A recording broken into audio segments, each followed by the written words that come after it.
প্রেম করে পরিবারের অমতে খালাতো ভাইকে বিয়ে, অকালে ঝরে গেল প্রিয়ার জীবন। জহির হোসেনের তথ্যচিত্র বিস্তারিত জানাচ্ছি আতিয়া ফিফা। প্রেম করে পরিবারের অমতে সুখের আশা এক বুক ভালোবাসা নিয়ে আপন খালাতো ভাইকে বিয়ে করেন ফাতেমা আক্তার প্রিয়া। বিয়ের মাত্র 6 বছরের মধ্যে সেই প্রেমিকের নির্যাতনে অকালে জীবন গেল প্রিয়ার। কেউ বলছে আত্মহত্যা, তবে প্রিয়ার পরিবার বলছে হত্যা। পুলিশ বলছে ময়নাতদন্তের পরই জানা যাবে প্রকৃত কারণ।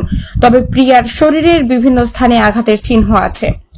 রবিবার সকালে হাজীগঞ্জ উপজেলার বাকিলা ইউনিয়নের ফুলছড়া গ্রামের ব্যাপারী বাড়ি থেকে ওই গৃহবধূর মরদেহ উদ্ধার করা হয়। বিষয়টি নিশ্চিত করেছেন হাজীগঞ্জ ফরিদগঞ্জ সার্কেলের অতিরিক্ত পুলিশ সুপার মুকুর চাকমা। নিহত গৃহবধূ ফাতেমা আক্তার প্রিয়া হাটিলা পূর্ব ইউনিয়নের 5 নং ওয়ার্ডের নুরুল ইসলাম সর্দারের মেয়ে। 6 বছর পূর্বে প্রেম করে বিয়ে করেন আপন খালাতো ভাই বাকিলা ইউনিয়নের ফুলছড়া গ্রামের মৃত দেলার হোসেনের ছেলে আলামিনকে। বিয়ের পর আলামিন জীবিকার সন্ধানে বিদেশ চলে যায়। 15 থেকে 16 দিন পূর্বে বাড়িতে আসে। বাড়িতে আসার পর থেকে তাদের মধ্যে দাম্পত্য কলহ চলছিল। প্রিয়ার মৃত্যুর পর পাসপোর্ট নিয়ে পালিয়ে গেছে আলামিন ও তার মা। প্রিয়ার বাবা নুরুল ইসলাম সর্দার সংবাদকর্মীদের জানান, শনিবার দিবাগত রাতে প্রিয়া ফোন করে সকালে আমাদের আসতে বলেছে।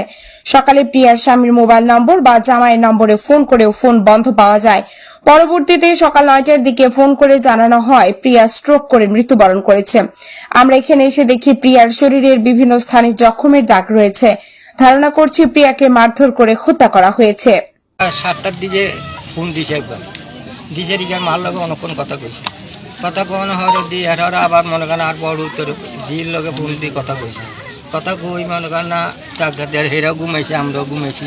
রাতে 2টা বাজে ফোন দিছে, ফোন দিয়ে অন করতে আসা আব্বা বিয়ে হয়েছে পর্যন্ত মনে করেন না হিগিয়া কোনোদিন কয় না, মনে করেন একজন মানুষ লিয়ে বেঁচাইতাম না। আমার কাছেও কোনো ভালো মন্দ কিছু কয় না।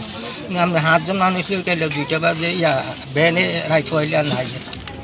এটার লগে এই কথাই এনে কোনো লগে যে কিনলে আইম না কি আমি আর এদের সব মোবাইল বন্ধ জিনিস নাকি সেটা তো আমি দেখছি কেন মোবাইল বন্ধ। ভ্যান পর্যন্ত যত ফোন দিয়ে ধরো না। দিনকে 9টা বাজে মনে করেন আর শ্বশুর বাড়িতে ফোন দিছে। বাকিলা ইউনিয়নের চেয়ারম্যান মিজানুর রহমান মিলন জানান, ঘটনাটি শোনার পরই পুলিশকে ফোনে জানানো হয়েছে। স্থানীয়রা আমাকে জানিয়েছে গলায় ফাঁসি দিয়ে আত্মহত্যা করেছে।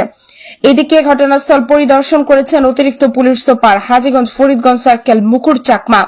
তিনি মুঠোফোনে জানান, লাশ ময়নাতদন্তের পর জানা যাবে এটি হত্যা না আত্মহত্যা।